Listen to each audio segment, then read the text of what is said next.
the powerhouse and giant of Asia. Gaya bicara seorang pejabat dapat mempengaruhi kepopulerannya dalam berbagai cara. Pejabat yang mahir dalam retorika cenderung lebih mampu mempengaruhi opini publik. Penggunaan retorika yang tepat dapat membuat argumen lebih meyakinkan dan menarik. Salah satu gaya bicara yang kerap digunakan adalah gaya bicara persuasif. Pejabat atau politikus yang mampu menyesuaikan gaya bicara mereka sesuai dengan audiens yang berbeda cenderung lebih efektif dalam berkomunikasi. Seperti berbicara dengan bahasa yang mudah dipahami oleh masyarakat umum dan lebih teknis saat berbicara dengan profesional. Lalu bagaimana dengan gaya bicara pejabat-pejabat kita saat menggunakan bahasa Inggris? Baru-baru ini, Prabowo menyampaikan pidatonya pada IISS Shangri-La Dialog. Sebelumnya, pertemuan ini merupakan konferensi keamanan antar pemerintah yang diadakan setiap tahun di Singapura. Dialog biasanya dihadiri oleh Menteri Pertahanan, Kepala Kementerian Permanen, dan Kepala Militer dari sebagian besar negara Asia Pasifik. Nama forum ini berasal dari Shangri-La Hotel di Singapura, di mana telah diadakan sejak tahun 2002. Saat itu, Prabowo menyampaikan pidatonya bahwa Indonesia sedang menghadapi momen sensitif dalam sejarah, yang disertai dengan peningkatan ketegangan geopolitik dan tantangan multikulturalisme. Dirinya juga menegaskan bahwa konflik terbuka, pelanggaran hukum internasional, dan kekurangan kepercayaan antar negara semakin meningkat. Indonesia percaya bahwa dalam dunia yang semakin kecil ini, kolaborasi, kerjasama, dan penghormatan terhadap kepentingan nasional orang lain sangat penting dalam mencapai perdamaian, stabilitas, dan kemakmuran. Indonesia berkomitmen untuk memperdalam dialog inklusif dan kolaborasi yang konkret, serta menghormati kedaulatan dan integritas teritorial semua negara. Ia juga pernah berkesempatan pada Qatar Economic Forum in Doha. Sebagai orang melanjutkan tongkat estafet kepemimpinan, Presiden terpilih ini menyatakan bahwa Presiden Joko Widodo memiliki fokus utama pada ketahanan pangan, swasembada energi, dan penurunan angka kemiskinan. Visi misinya ingin menghilangkan kelaparan di antara rakyat, terutama kaum muda, dan melakukan upaya besar dalam mengolah sumber daya alam melalui hilirisasi dan industrialisasi. Selain itu, ia menambahkan pemerintah juga bertekad untuk mengurangi korupsi dan pemborosan. Mereka sangat optimis dan yakin dapat mencapai pertumbuhan ekonomi sebesar 8% dalam waktu 5 tahun, dengan fokus pada sektor pertanian, produksi, dan distribusi pangan, serta energi terbarukan. Dengan gaya bicara yang santai, mantan Menteri Pertahanan ini menyebut salah satu pendorong pertumbuhan ekonomi yang kuat adalah produksi diesel dari minyak kelapa sawit dalam rangka mengurangi impor minyak diesel senilai $20 miliar setiap tahun. Agriculture, food production. Resmi dilantik sebagai Menteri ATR BPN, Agus Harimurti Yudhoyono rupanya juga pernah unjuk gigi pada forum World Bank Land Conference 2024. Didampingi oleh sang istri, ia berkesempatan menjadi pembicara pada forum bergengsi tersebut. Disebutkan jika pemerintah Indonesia telah menerapkan program pendaftaran tanah sistematik Indonesia sejak tahun 2017 untuk mengatasi masalah kepemilikan tanah turun-temurun dan konflik yang terjadi. Dibarengi senyum sumringah, ia juga menambahkan bahwa program ini bertujuan untuk meningkatkan keadilan dan kemakmuran masyarakat.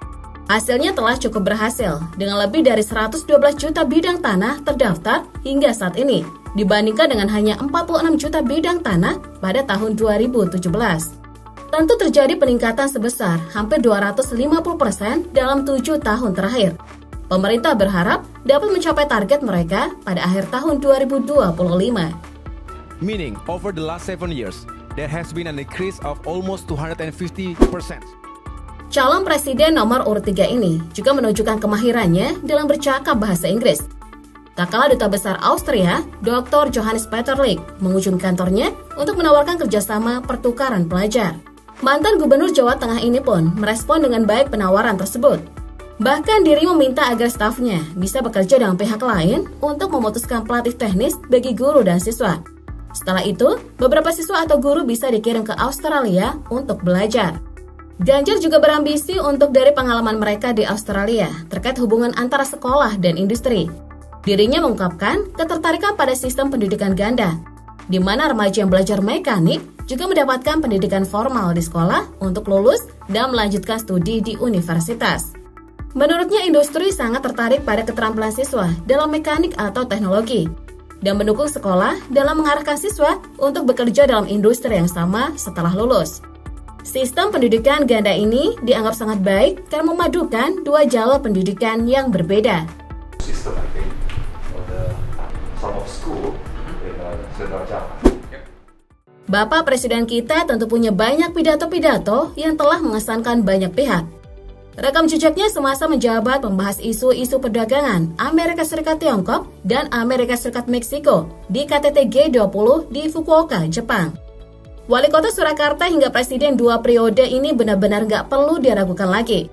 Saat itu, dirinya berkesempatan berpidato pada Prosperity Week di Singapura pada 7 Juni 2023 silam. Dengan pembawaan tenang khas Jokowi, ia menyebut bahwa Indonesia tengah mengembangkan infrastruktur dasar dan pusat pemerintahan menggunakan APBN. Di sektor swasta, investasi awal senilai 6 miliar US dollar telah dilakukan dalam berbagai bidang seperti perumahan, transportasi, energi, dan teknologi. Lebih lanjut, pemerintah juga menawarkan insentif fiskal untuk mendorong pengusaha, terutama dalam sektor energi hijau dan industri hijau. Pertumbuhan ekonomi Indonesia tetap konsisten di atas 5% dan stabilitas sosial politik telah terjaga. Oleh karena itu, dirinya menantikan bagi pelaku bisnis untuk bergabung dengan Indonesia yang menawarkan peluang ekonomi triliunan dolar. Housing, transportation, energy. Anies Baswedan juga masuk dalam deretan politikus yang punya kesempatan menjadi pembicara pada forum bergengsi luar negeri. Dirinya terpilih menjadi sebagai founding member of International Advisory Board at the Institute of Asian Studies at the University of Oxford. Tak sekedar upacara, dirinya juga diminta memberi ringkasan kuliah umum tentang ASEAN dan masa depannya. Dengan setelan jas hitam dan dasi merah, ia menjelaskan bahwa Asia Tenggara memiliki banyak bahasa, kelompok etnis, dan 10 negara yang berbeda. Namun ketika berbicara tentang bahasa umum, ASEAN telah memilih bahasa Inggris sebagai bahasa resmi. Hal itu terjadi karena pentingnya ASEAN dalam konteks ekonomi. Dengan PDB gabungan sebesar 3,2 triliun dolar dan populasi 662 juta orang, ASEAN adalah wilayah yang berkembang dengan potensi ekonomi yang besar. Sebagai salah satu pusat perdagangan global, ASEAN memiliki kontribusi perdagangan global sebesar 2,8 triliun dolar.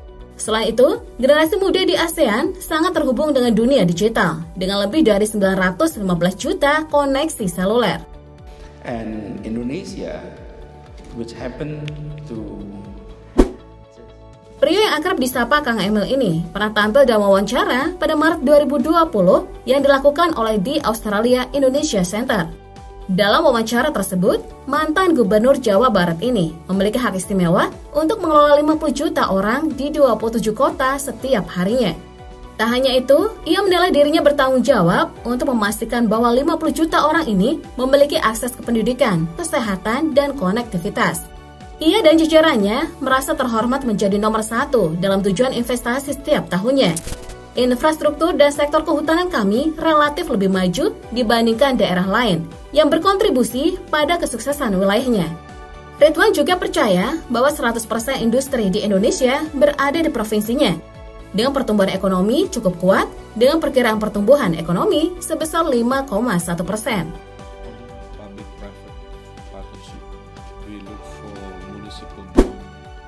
Wakil Presiden terpilih Gibran Rakabuming pernah menyampaikan rasa terima kasih dan apresiasi kepada putra mahkota Uni Emirat Arab yang diwakili oleh Menteri Energi dan Industri UAE Suhail Muhammad Faraj Al-Muzorai yang telah menghibahkan masjid dan Islamic Center untuk Presiden Jokowi. Pada pidato tersebut, dirinya fasih dalam berbahasa Inggris. Our gracious support on behalf of the upcoming construction of Sheikh Zayed. Ibu Menteri yang satu ini emang gak pernah lepas dari perhatian publik. Gaya bicara yang begitu khas dan tentu saja sudah terlatih untuk berbicara di depan khalayak ramai tingkat internasional. Saat itu dirinya berkesempatan menyampaikan pidato di markas PBB pada Mei 2021 lalu. Dengan pembawaan serius dan simpati, kehadirannya untuk menyerukan penghentian kekerasan dan adanya gencatan senjata untuk menyelamatkan nyawa mereka yang tidak bersalah, termasuk perempuan dan anak-anak di Palestina. Keamanan dan kesejahteraan manusia selalu menjadi prioritas utama kita. Dalam pidato tersebut, ia menyelipkan satu pertanyaan, berapa lama lagi kita akan membiarkan kejahatan terus berlangsung? Menurutnya, semua memahami bahwa konflik ini bersifat asimetris antara Israel, negara penjajah dan penindas, dan bangsa Palestina yang diduduki yang terus-menerus ditindas. Lebih lanjut, ia menegaskan bahwa masyarakat internasional berhutang kepada bangsa Palestina. Sebuah kemerdekaan bangsa Palestina yang terus tertunda untuk hidup berdampingan dan setara dengan kita semua. To step up efforts in providing humanitarian assistance to the... Sri Mulyani juga mengungkapkan bahwa masalah tarif saat ini adalah bahwa pasar negara berkembang berpengaruh besar terhadap Amerika Serikat. Hal ini akan berdampak buruk bagi Amerika dan juga perekonomiannya. Pernyataan tersebut dilontarkan saat dirinya hadir dalam sesi wawancara yang membahas isu-isu perdagangan Amerika-Tiongkok dan Amerika-Meksiko pada KTT G20 di Fukuoka, Jepang. Ia berharap adanya pengakuan ini akan menciptakan kebijakan yang masuk akal, mengingat keputusan ini tidak hanya merugikan pihak lain di luar Amerika Serikat, tetapi juga perekonomian Amerika Serikat. Perang dagang antara Amerika dan China ini belum berakhir, dan kemungkinan akan berlangsung lama dan menjadi isu geopolitik keamanan, dan bukan hanya masalah perdagangan dan ekonomi. Development in which at the end recognizing the US themselves